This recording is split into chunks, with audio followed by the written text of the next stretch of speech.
होंगे, वे भी प्रयास सफल नहीं हुआ।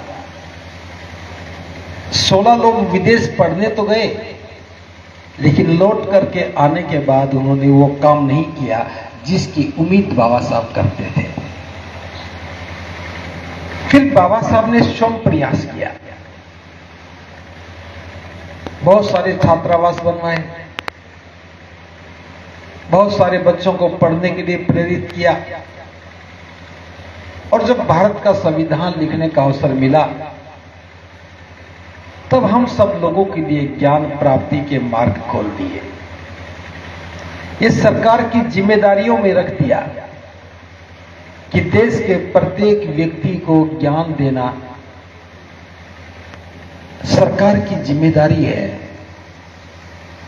ज्ञान शिक्षा सस्ती हो, सुलभ हो और उच्च गुणवत्ता वाली हो। जिसके पास साधन नहीं है, उनको शिक्षा प्राप्ति में कोई बाधा ना आए तो सरकार साधन भी दे, छात्रवृत्ति दे, पुस्तकें दे। और हम देख रहे हैं बाबा साहब के सामने ही 1950 में दिल्ली की केंद्र सरकार में हमारे 2000 कर्मचारी नौकरियों पे आ गए थे। 2000, ये संख्या कम नहीं थी।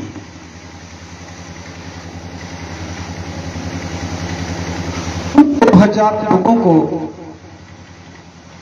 लिख करके भी बाबा साहब ने योजना बनाई, लेकिन कोई भी पढ़ा लिखा व्यक्ति बाबा साहब की बात पर काम नहीं कर सका। और आखिरी में आते आते तो बाबा साहब ने यहां तक भी कहा, पढ़े लिखे लोगों से कहा, अगर तुम ज्यादा काम नहीं कर सको कोई बात नहीं,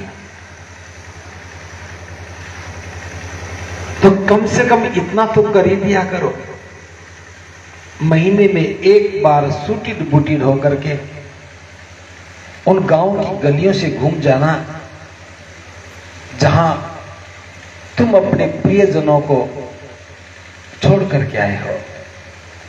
जिस गांव को छोड़ करके आए हो, महीने में एक बार सूटिड बूटिड होकर उन गलियों से गुजर जाना, ताकि वहां रह रहे लोगों के मन में एक भाव पैदा हो, वो भी अपने बच्चों के जीवन को संवारने के लिए शिक्षा के महत्व को समझ सकें। हमने वो भी नहीं किया, आज भी नहीं कर रहे। आज भी अगर सूटिड बुटिड होते हैं तो कब होते हैं? किसी की शादी में दावत खाने का समय होता है तो हम सारे सूटिड बुटिड होते हैं, लेकिन कोई हमसे प्रेरणा ले ले, वहां सारे के सारे ऐसे बुझ जाते हैं जैसे बिजली का कनेक्शन कट गया है। बाबा साहब ने हमारे जीवन को संवारने के लिए हमें शिक्षा का मार्ग दे दिया, शिक्षा प्राप्ति के अधिकार दे दिए, नौकरी के अवसर दे दिए। यहां तक का सफर बाबा साहब के दिए हुए अधिकारों से मिला। 1956 आते आते, क्योंकि बाबा साहब का जीवन सफर कोई कम नहीं है, पहला आंदोलन 1927 में शुरू किया और 56 तक 30 वर्षों 31 वर्ष उन्होंने संघर्ष किया। 1956 आते आते बाबा साहब की समझ में आ गया कि अकेले ज्ञान प्राप्ति से जीवन का कल्याण नहीं होगा। ज्ञान प्राप्ति से हमारे पास धन के आने के रास्ते खुल गए और धन आने से हम धन की बर्बादी में लग गए। जहां उपयोग करना था वहां उपयोग नहीं किया। मकान हमारी जरूरत थी, बनाना था बना लिया, बुरी बात नहीं है। अच्छे कपड़े पहनना, अच्छा खाना खाना, बच्चों को अच्छी शिक्षा दिलवाना हमारी जरूरत थी, उसे पूरी की, अच्छी बात है। लेकिन विवाह शादी के नाम पर, मृत्यु भोज के नाम पर, जागरण के नाम पर और अब तो बुद्ध कथाओं के नाम पर भी 7-7 दिन तक अंधविश्वास परोसने के अलावा कोई काम नहीं होता। तो बाबा साहब की समझ में उसी समय आ गया था कि हम पशुओं से मनुष्य तो बन गए, लेकिन हमारे जीवन में सुंदरता नहीं है,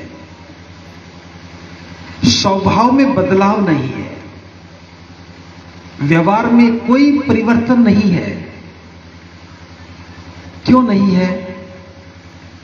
क्योंकि हम जीवन को समझ नहीं पा रहे। तब बाबा साहब ने जीवन के अंतिम समय में हमें बुद्ध के धम्म को अपनाने की सलाह दी। वे स्वयं भी बुद्ध की शरण में गए और हमें भी बौद्ध बनने के लिए कहा।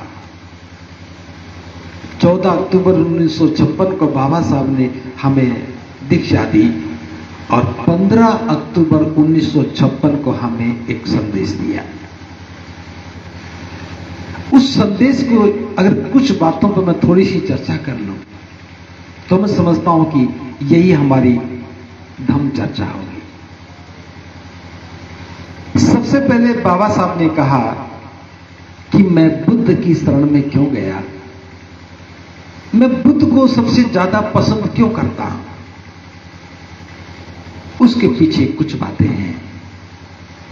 पहली बात तो ये कि बुद्ध ने जो धम्म दिया है इसमें आत्मा और परमात्मा का कोई स्थान नहीं है,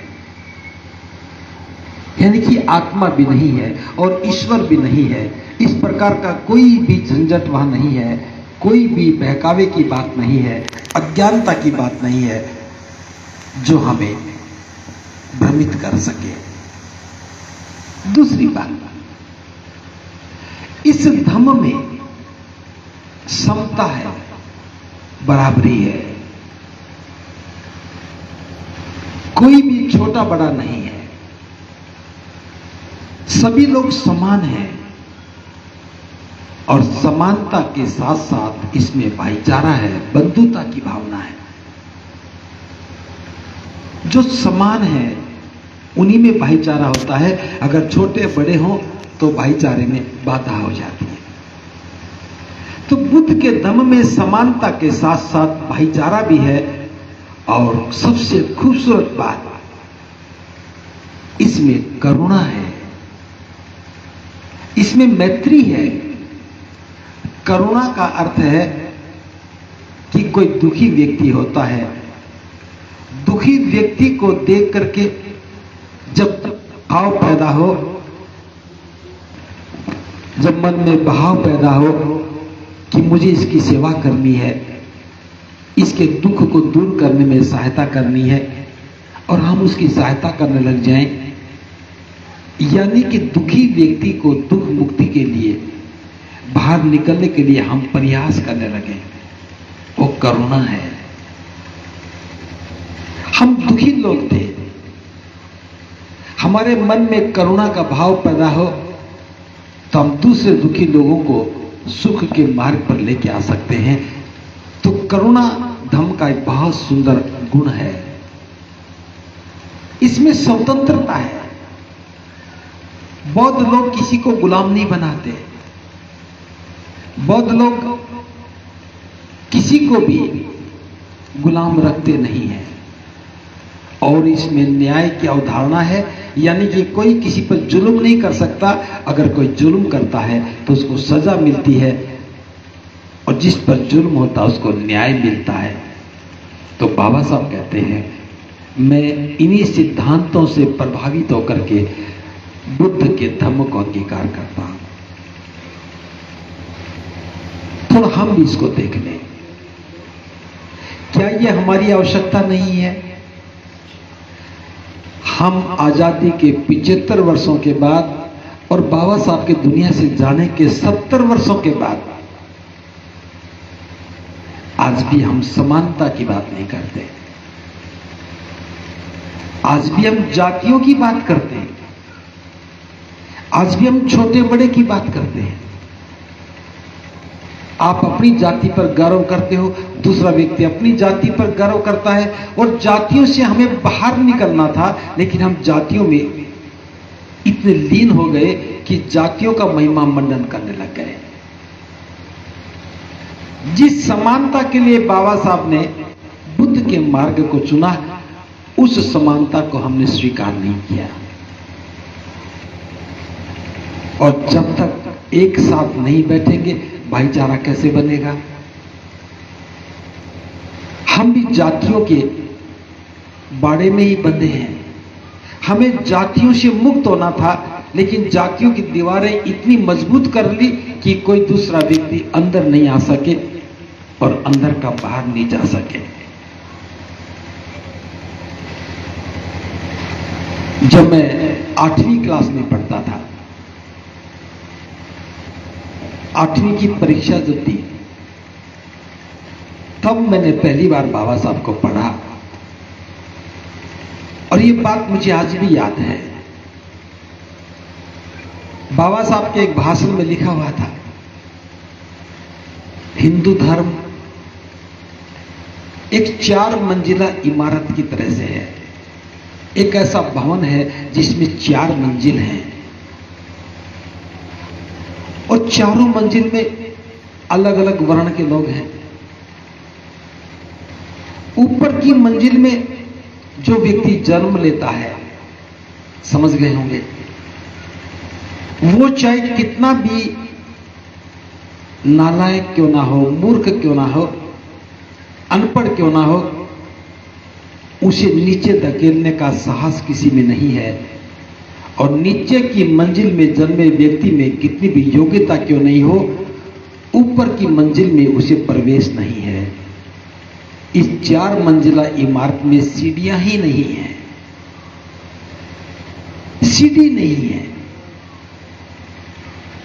हम ऐसे धर्म में पैदा हो गए जिसमें किसी के आगे जाने की संभावना नहीं है, लेकिन बुद्ध के धर्म में ऐसी कोई मंजिल नहीं है। आज हम इस बात को नहीं समझ पाए। मेरी समझ में आया तो मैं उस मीनार में चला गया जहां कोई मंजिल नहीं है, सब समानता में है। और हमारे मन में हम भले कितने बौद्ध बन गए हों, मेरी बात को अन्यथा में मत लेना, मैं सुधार की दृष्टि से बात कर रहा हूं। हम बाबा साहब के अनुयायी हैं, ये बात सच है। एक बार हाथ ऊपर कर सकते हैं? सभी हैं? Very good. बाबा साहब ने महिलाओं की आजादी के लिए हिंदू कोड बिल बनाया। महिलाएं भी गुलाम ना रहें, उनको बराबरी का हक दिया, शासन प्रशासन में बराबरी की भागीदारी दी। और हम बाबा साहब के अनुयायी आज भी महिलाओं को बराबर नहीं मानते। मानते हैं क्या? मैं यहां बैठे बैठे देख रहा था, सम्मान पुरुषों का ही हो रहा है। हो सकता भूल गए हो। मैंने कई बार कहा कि महिलाएं भी बैठी, उनको भी देख लो। जब सारा सम्मान खत्म हो गया तो आखिरी में एक महिला को बुला ही लिया। आज भी हम बाबा साहब के अनुयायी होकर के भी इस समानता के भाव के महत्व को नहीं समझे। मैं आरोप नहीं लगा रहा हूं, मैं उस बात को बता रहा हूं। अगर हमारे मन और मस्तिष्क में समता होती, समानता होती, तो अगर किसी को सम्मान देने की बात आती है तो महिलाओं की बराबर की भागीदारी होती। हम बाबा साहब के अनुयायी तो हैं, लेकिन बाबा साहब के विचार के साथ खड़े नहीं हो पा रहे। इसी का परिणाम है कि हम बौद्ध नहीं बन पाए। उसी भाषण में बाबा साहब कहते हैं कि मैं आज बेहद खुश हूं। आज मुझे बड़ी प्रसन्नता है, क्योंकि 21 वर्ष पहले मैंने जो संकल्प लिया था, आज मैं उसको पूरा कर पाया। मेरा संकल्प पूरा हो गया। अब मैं उस धर्म में मरूंगा नहीं, क्योंकि मैं बुद्ध की शरण में हूं। और दूसरी बात, मैं इसलिए खुश हूं कि आज मैंने नरक से मुक्ति पा ली है। आज मैं नरक से मुक्त हो गया हूं। आज मैं उन्मुक्त मानव हूं। जब बाबा साहब की इस भाषण को पढ़ते हैं तो हमारी समझ में नहीं आ रहा, जिस व्यवस्था को बाबा साहब ने नरक कहा, हम उस व्यवस्था में ही स्वर्ग बना रहे हैं, हम उसी व्यवस्था में खुश हो रहे हैं। जाति नरक है, महिमा मंडन करने लग गए। छुआछूत नरक है, हम खुद छुआछूत करने लगे। भेदभाव नरक है, हम भेदभाव करने लगे। अज्ञानता में पले रहना, पढ़ना, आगे बढ़ना नरक है। अभी हमारे कवि साथी ने अभी कविता सुनाई, मैं उसका जिक्र नहीं कर रहा हूं, फिर भी अज्ञानता में मौत सामने खड़ी है, फिर भी हमें समझ में नहीं आ रहा है। बाबा साहब मुक्ति का मार्ग हमें बुद्ध की शरण में बता के गए और बाबा साहब के अनुयायी कहीं कहीं जाकर के शरण ढूंढ रहे हैं। यानी कि जिस व्यवस्था को बाबा साहब ने नरक बताया, उस व्यवस्था से हमने मुंह नहीं मोड़ा। हम सबके मुंह नरक की ओर हैं। मुझे ज्यादा तो पता नहीं संभल जिले का, अगर कोई व्यक्ति किसी की मृत्यु भी होती है, तभी रास्ते में देख रहा था कि एक ट्राली में एक पार्थिव शरीर लेकर के लोग जा रहे थे। संभव तो गंगा में जा रहे होंगे। गंगा नजदीक है इसलिए 100 ही ले जाते हैं, जिनसे गंगा दूर है वो अस्थियां लेके जाते होंगे। अस्थियां कहां डालते हैं? यहां पे गंगा में डालते हैं। इसी को तो बाबा साहब ने नरक कहा है। अस्थियां कहां जानी चाहिए थी ये समझ में नहीं आया और हम उसी काम को कर रहे हैं। मेरा विषय यही नहीं है। हमारी समझ में क्यों नहीं आ रहा? मेरा विषय यहां से शुरू होता है, क्योंकि हमने शिक्षा प्राप्ति के बाद जीवन निर्माण के विषय को छोड़ दिया। हम सोचने लगे अच्छा मकान बन गया, मेरा जीवन तो सुखी हो गया। गांव में कच्चे मकान थे, पक्के थे, छोटे थे, टेढ़े मेढ़े थे, थोड़े छोटे छोटे आंगन थे, गलियां भी कच्ची थी। अब मैं शहर में आ गया हूं, बड़ी अच्छी कॉलोनी में मकान बन गया, 3 मंजिला मकान बन गया। हम खुश हो गए। रहन सहन अच्छा होना चाहिए, अच्छी बात है। कपड़े अच्छे पहनने लग गए, अच्छी बात है। बच्चे अच्छी जगह पढ़ने लग गए, अच्छी बात है। लेकिन बाबा साहब ने इससे भी आगे जाने के लिए कहा था। बाबा साहब ने कहा कि बुद्ध की शरण में जाओ। वहां हमारे ब्रेक लग गए। हम जिंदगी भर बाबा साहब के अनुयायी रहते हैं, लेकिन जब शादी का समय आता है, बच्चे की शादी करनी होती है, चाहे लड़का हो या लड़की हो, हम भूल जाते हैं कि हम बाबा साहब के अनुयायी हैं। 14 अप्रैल को सबको बाबा साहब याद रहते हैं। भाषण देने वाले को भी, भाषण सुनने वाले को भी, कविता कहने वाले को भी, कविता सुनने वाले को भी, गीत गाने वाले को भी, गीत सुनने वाले को भी, और सभी आने वालों को भी, जाने वाले को बाबा साहब याद रहते हैं। लेकिन जब कोई दावत का निमंत्रण आ जाए, बारात में जाने का निमंत्रण आ जाए, तो भूल जाते हैं कि कौन सी रीति की शादी है। और यहां तक कि मरने के बाद भूल जाते हैं कि दावत खाना बौद्ध रीति है या अबौद्ध रीति है। बाबा साहब ने कहा कि मैं किसी समाज की प्रगति इस बात से मापता हूं कि उस समाज में महिलाओं की स्थिति कैसी है, महिलाओं का रहन सहन कैसा है, महिलाओं की सोच कैसी है, महिलाओं के जीवन में कितना विकास हुआ है। उनको देख करके मैं समाज की स्थिति को मापता हूं कि समाज में विकास हुआ या नहीं हुआ। क्या कभी हमें उन मापदंडों पर जांचने की आवश्यकता नहीं है? क्या महिलाएं आज स्वतंत्रता का आनंद ले रही हैं? क्या महिलाएं आज बंधन मुक्त हो गई हैं? क्या महिलाएं आज घूंघट से मुक्त हो गई हैं? महिलाएं किससे घूंघट करती हैं? किससे करती हैं? पुरुषों से। क्या ये खतरनाक प्रजाति के प्राणी हैं? क्यों? क्या ये दूसरे ग्रह के लोग हैं? और पुरुषों को भी आज तक समझ में नहीं आई कि हम बाबा साहब के अनुयायी हैं। महिलाएं हमारे घर में पैदा हुई हैं, हमारे साथ रहती हैं, साथ पली हैं, जीवन संगिनी भी है। किसी के साथ माँ का रिश्ता है, किसी के साथ बहन का रिश्ता है, किसी के साथ पत्नी का रिश्ता है। रिश्ता कुछ भी है, वो भी इंसान है। क्या इतना भाव समझ में नहीं आना चाहिए था? नहीं आ रहा। इसका कारण यही है कि हम बुद्ध की शरण में नहीं गए। और जानते क्यों नहीं गए? क्योंकि किसी ने बताया ही नहीं। ये काम भिक्षुओं का था। भिक्षु भी पुरोहित बन गए। विवाह शादी में बुलाते तो आ जाते हैं, संस्कार करवा के चले जाते हैं। या क्या ये काम भिक्षुओं का था? नहीं था। भिक्षु का काम था कि वो गांव गांव, गली गली जाकर के, मोहल्ले मोहल्ले जाकर के लोगों को जगाने का काम करे।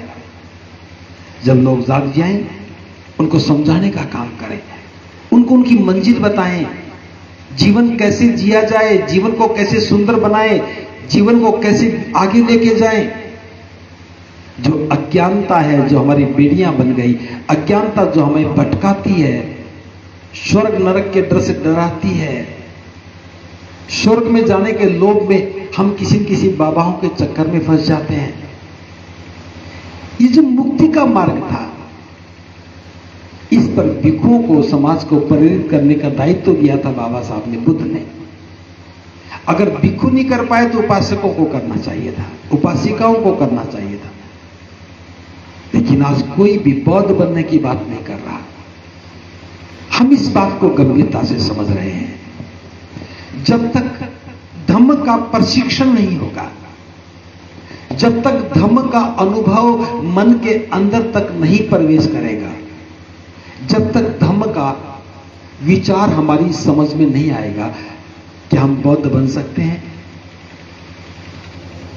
बुद्ध ने जीवन को मन से देखा है और मन से ही समझाने की कोशिश की है कि आज हम जो भी कुछ हैं वो हमारे मन से हैं। महाकारुणिक बुद्ध कहते हैं, जो व्यक्ति मन से जैसा सोचता है वो वैसा ही बन जाता है, जैसा सोचता है वैसा ही बनता है। आज अगर हम अच्छे व्यक्ति हैं तो ऐसा सोचा होगा, आज हम बुरे व्यक्ति हैं तो ऐसा ही सोचा होगा। कोई शराब पीता है, वो शराब इसलिए नहीं पीता कि शराब उसके पास आ गई, वो शराब इसलिए पीता है कि वो शराब के बारे में सोचता है, शराब पीने के बारे में सोचता है, इसलिए वो खुद शराब के पास जाता है। आज जो नहीं पीता वो इसलिए नहीं पीता कि वो शराब को अच्छा नहीं मानता है। अगर कोई अंधविश्वास में जा रहा है, वो इसलिए जा रहा है कि वो अंधविश्वास के बारे में सोचता है, अंधविश्वास में ही कुछ ढूंढता है। और जो अंधविश्वासी नहीं है वो इसलिए नहीं है कि वो जानता कि ये अंधविश्वास है, उसे नहीं मानता है। आज आप नौकरी करते हैं तो आपने नौकरी के बारे में सोचा होगा। आज आपने सुंदर मकान बनाया तो सुंदर मकान के बारे में सोचा होगा। आपके बच्चे अच्छी शिक्षा ले रहे हैं तो आपने बच्चों की शिक्षा के बारे में सोचा होगा। आज हम जो बने हैं अपनी सोच से बने हैं। बस यहां जरूरत है धम्म की। अगर उस सोच में बुद्ध की विचारधारा आ जाए, अगर उस सोच में बुद्ध का मार्गदर्शन भी आ जाए, तो हम एक अच्छे इंसान बन सकते हैं। हम एक अच्छे इंसान बन करके अनंत लोगों का भला कर सकते हैं। थोड़े से उदाहरण देके समझाऊंगा। हमारा समाज साधनहीन है, उसके पास साधन नहीं है, आजीविका के मजबूत साधन नहीं है। जिनको नौकरियां मिल गई आज वो सुखी हैं, उनके पास आजीविका का संकट नहीं है। लेकिन जिसके पास नौकरी नहीं है, कारोबार नहीं है, अच्छी शिक्षा नहीं है, उसके जीवन में दुख ही दुख है। गरीबी का भी बहुत बड़ा दुख होता है और गरीबी से बहुत सारी बीमारियां स्वतः ही आ जाती हैं। गरीबी में खान पान अच्छा नहीं होता, शारीरिक कमजोरी होती है, तो बीमारियों का आक्रमण स्वतः ही हो जाता है। गरीबी में हमारी जरूरतें पूरी नहीं होती, जरूरत के लिए हम किसी की ओर ताकते हैं, हाथ फैलाते हैं, हमारा मनोबल गिर जाता है। किसी आवश्यकता की पूर्ति के लिए आप कर्ज ले लेते हैं, तो कर्ज के जाल में फंसने के बाद हमारा मनोबल और गिर जाता है, हमारे घर की आमदनी गिर जाती है, सुख खत्म हो जाते हैं, दुख का प्रवेश हो जाता है। कर्ज का सुख, ब्याज लौटाने से धन जाने का सुख, कर्जदार जिससे कर्ज लिया है उसके द्वारा किया गया शोषण और जुल्म सहने का दुख, हम रहन सहन अच्छा नहीं बना पाते, अच्छा मकान नहीं बना पाते, वो भी दुख, अच्छे स्कूल में बच्चों को पढ़ा नहीं पाते, वो भी दुख। ये सारा दुख कहां से आया? गरीबी से आया। अब दुखी व्यक्ति की सहायता कैसे करे? दुखी व्यक्ति के पास साधन नहीं, तो हम लोग एक दूसरे की सहायता नहीं करते। बुद्ध का धम्म यही सिखाता है कि जब भी कोई व्यक्ति पीड़ित है, दुखी है और उसको हमारी आवश्यकता है, तो हम उसको दुख से बाहर निकालने में सहयोग करें। सहयोग का भाव, दूसरे के भला करने का भाव, किसी को दुख मुक्ति के मार्ग पर ले जाने का भाव, किसी को सुखी बनाने का भाव, ये करुणा है। हमारे समाज में आज तक करुणा का अभ्यास नहीं हुआ, और करुणा का अभ्यास बिना दान के नहीं हो सकता, और दान देने का भाव सीखा नहीं। अब सीखा नहीं तो दान नहीं आएगा, दान नहीं आएगा तो व्यवस्था नहीं बनेगी, और व्यवस्था नहीं बनेगी तो फिर सीखने सिखाने के कहां जाओगे? आपने पहले देखा होगा, मोटर गाड़ियां नहीं थी, रास्ते लंबे थे, पैदल चलना पड़ता था, बैलगाड़ियों से जाते थे, एक दिन में मंजिल पर नहीं पहुंचते थे तो रास्ते में राहगीरों को असुविधा होती थी।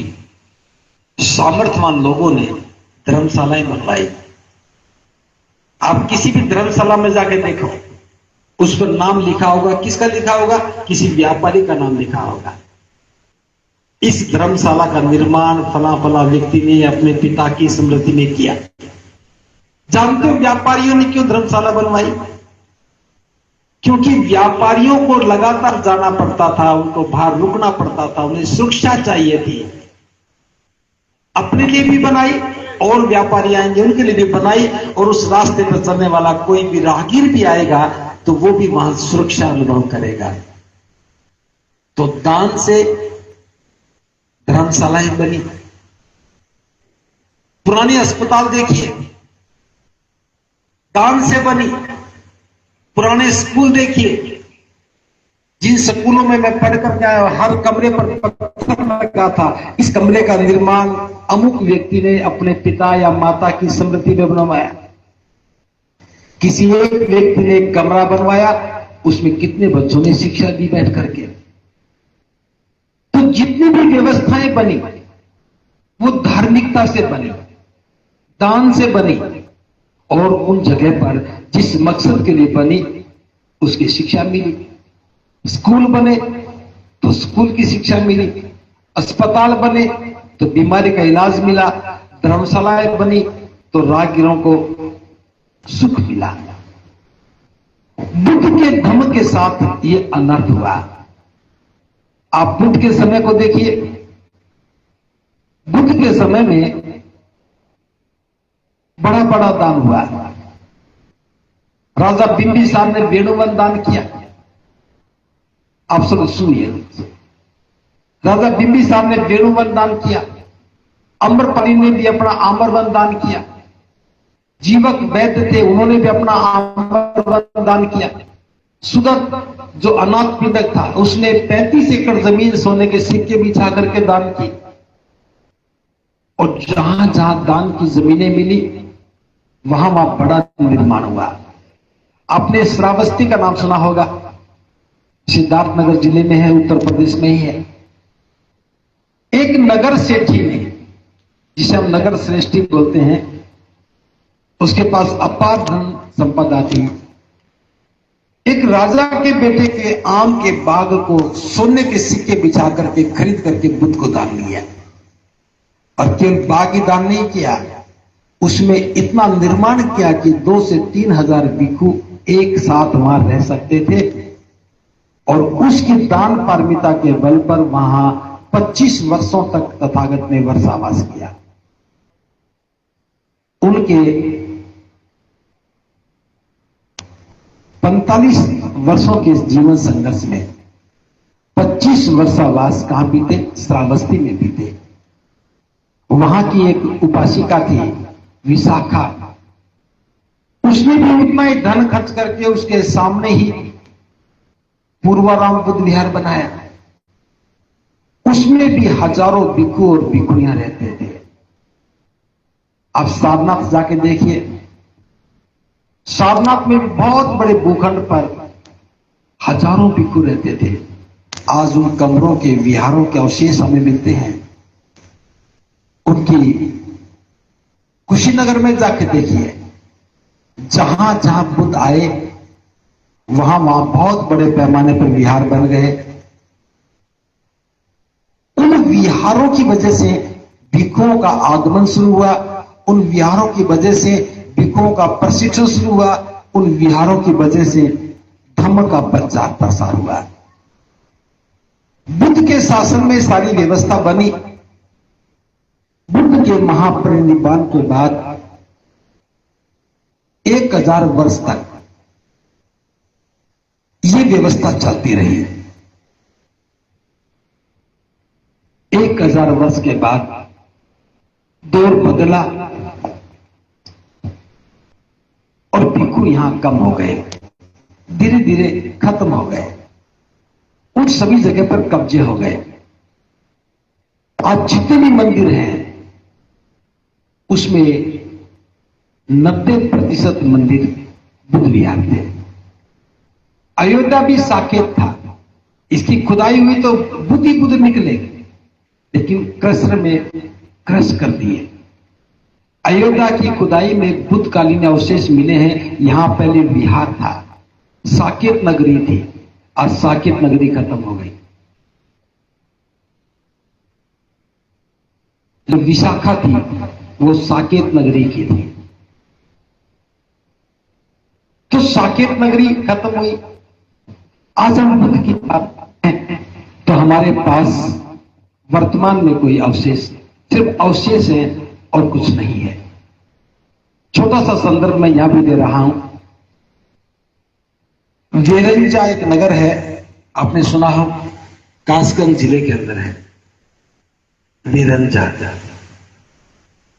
वहां के एक नगर श्रेष्ठी ने तथागत को आमंत्रण दिया था वर्षावास करने के लिए, और बुद्ध मथुरा से चलकर के वेरंजा आए थे। मथुरा से वेरंजा के जो रास्ता था इसको वेरंजा महापथ बोलते थे। क्या बोलते थे? वेरंजा महापथ। पैदल चलते थे, बहुत सारे भिक्षु साथ होते थे, सैकड़ों भिक्षु साथ होते थे।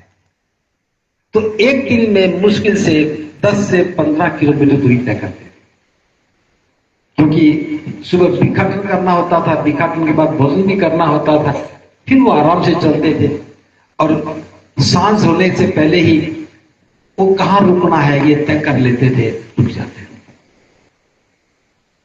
जहां पर आज धम्मभूमि ने विहार बनाने का निर्णय किया है, इस जगह पर भी तथागत ने पड़ाव किया था और ग्रस्त लोगों को एक उपदेश दिया था कि पति पत्नी के किस प्रकार के सहवास होने चाहिए, एक ग्रस्त व्यक्ति कैसे जीवन जिए, उसकी पत्नी कैसी है, पति कैसा है, इन पर एक देशना दी थी ताकि ग्रस्त लोग अपना जीवन संवार सकें।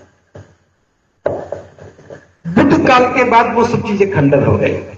कुछ टीले टीले हैं, खुदाई हुई है, थोड़ा सा हुआ है, बाकी नहीं हुआ।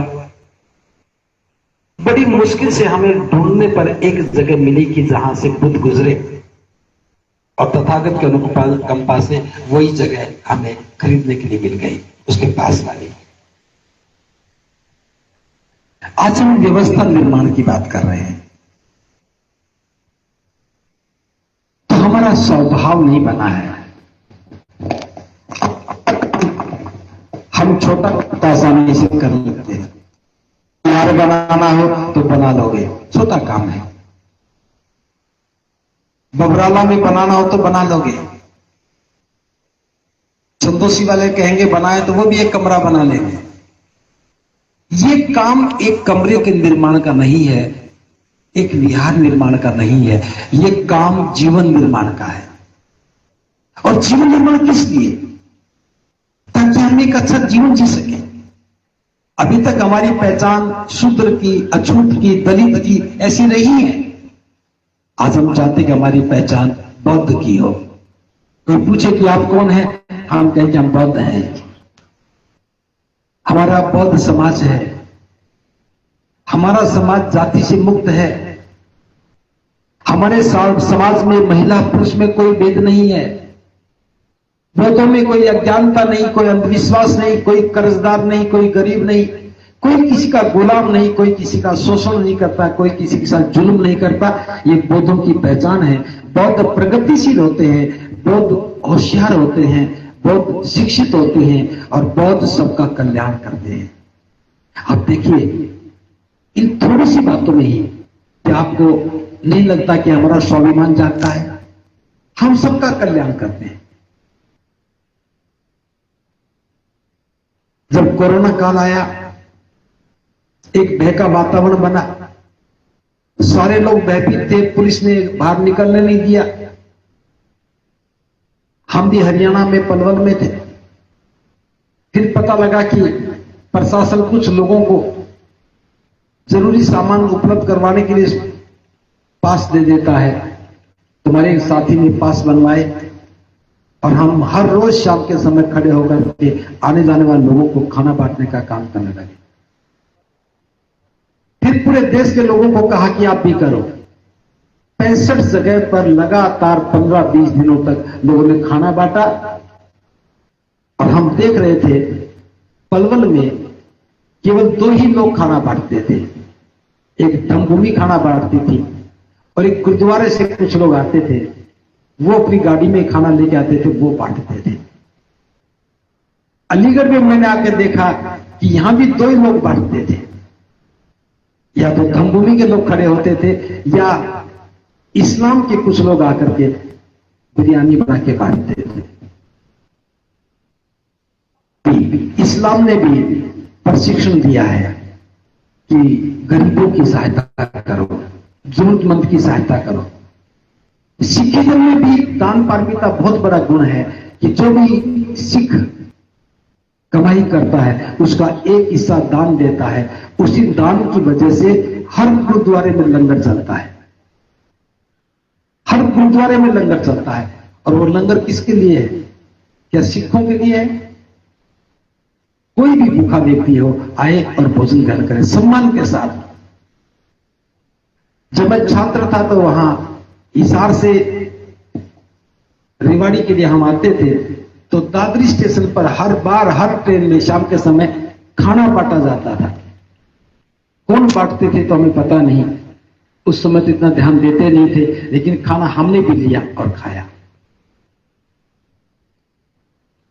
दान पारमिता समाज का निर्माण करती है, कल्याण की भावना का निर्माण करती है।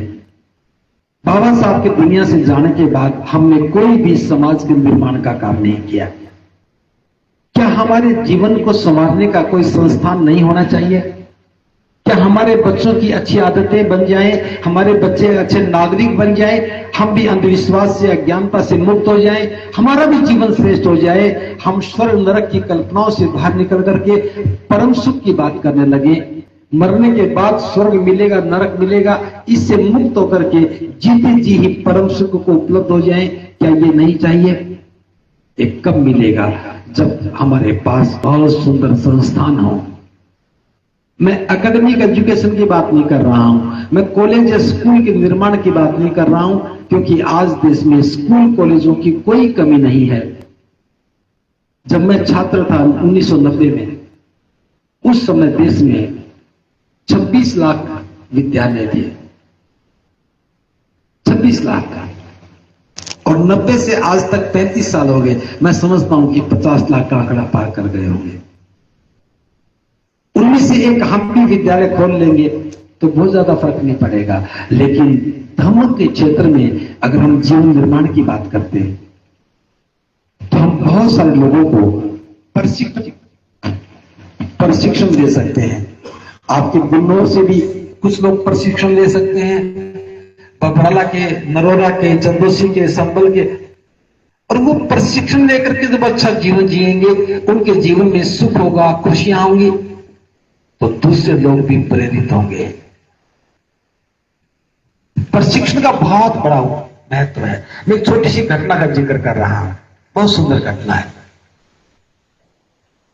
सिद्धार्थ से बुद्ध बनने के बाद बुद्ध पहली बार सारनाथ में आए और जो 5 परिव्राजक थे, परिव्राजक का अर्थ है जो गृह त्यागी होते हैं और किसी खोज में ज्ञान प्राप्ति की प्रयास में लगे रहते हैं, उनको पहला उपदेश दिया।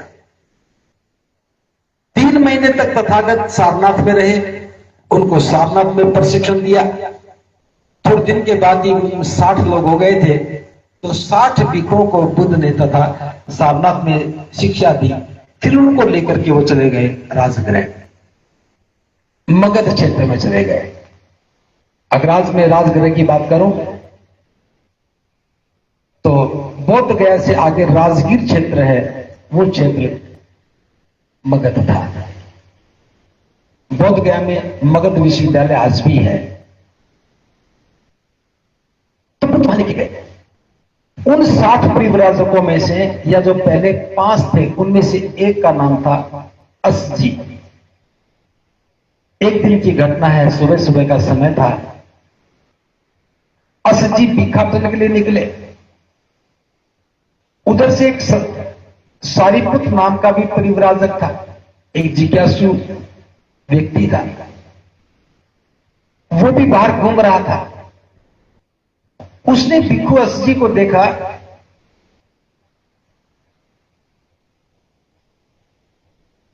वाले थोड़ी देर के लिए इसको रोक, पानी पिलाने वाले थोड़ी देर रोक लो इसको, थोड़ी देर रोक लो, बस 10 मिनट की बात है। ये तो पिता असजी भिक्षाटन के लिए निकला, इसको थोड़ी देर रोक लो, 10 मिनट बाद जाए। ये सेवा भाव तो ठीक है, लेकिन विघन ज्यादा डाल रहा है, देखो भी नहीं मानेगा, करने वालों को सुनता नहीं है। चलो एक महत्वपूर्ण बात बता रहा था, इसको निपटा लो, काम को गया।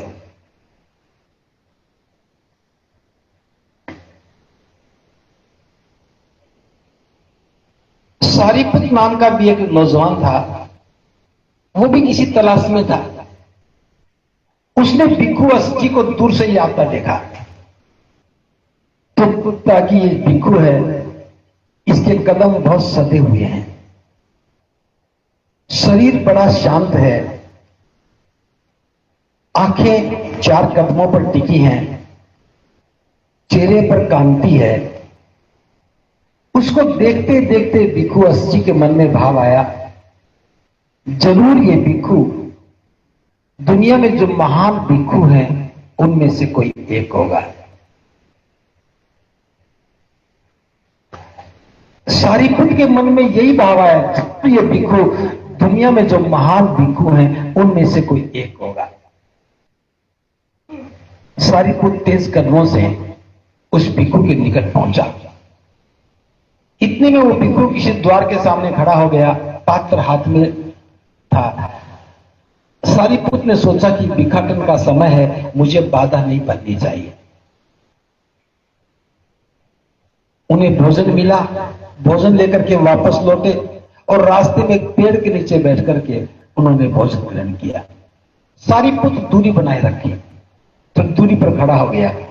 जब देखा कि खाना खत्म हो गया है, भोजन कर चुके हैं, तब पास आता है और पूछता है, हे भिक्षु, मैंने तुम्हारे सधे हुए कदमों को देखा है,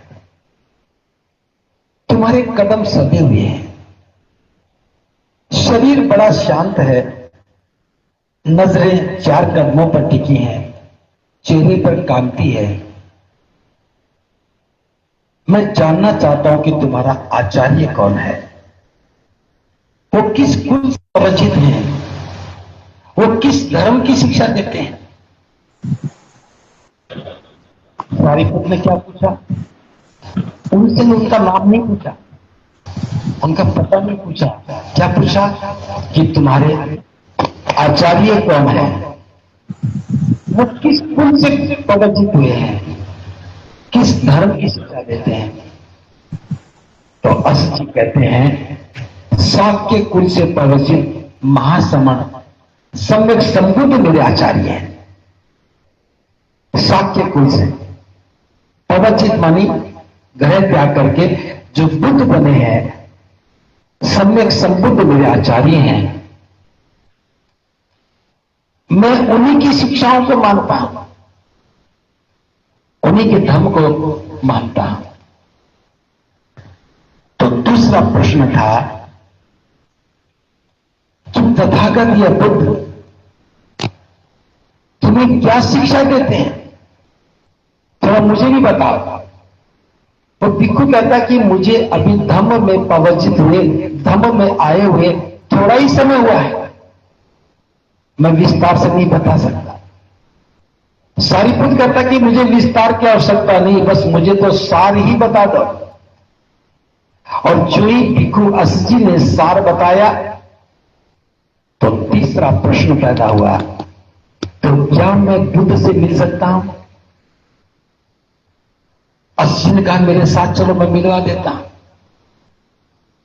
फिर याद आया कि मैं अकेला जाके क्या करूंगा, मेरा मित्र है मोदगल्याण, हम साथ ही जाएंगे। उसने पता पूछा और अपने आश्रम में आ गया। उनका एक साथी जो मित्र था मोदगल्याण, वो बहुत देर से इंतजार कर रहा था कि मेरा मित्र कहां गया।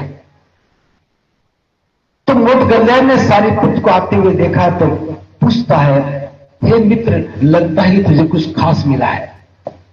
मैं देख रहा हूं तेरे कदम भी सदे हुए हैं, आंखें संयत है, शरीर शांत है, चेहरे पर कांति है, बता तुझे क्या मिला।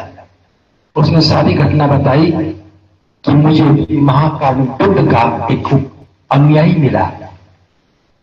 दोनों मित्र तैयार हो गए, सोचा कि हम अपने साथियों को बता दें। सभी साथियों की इकट्ठा किया, सहपाठियों की इकट्ठा किया, बताया कि हम तो बुद्ध की शरण में जा रहे हैं, बस तुम्हें बताने के लिए इकट्ठा किया। वो 250 थे, उन सब ने कहा जब तुम दोनों जा रहे हो तो हम क्या करेंगे।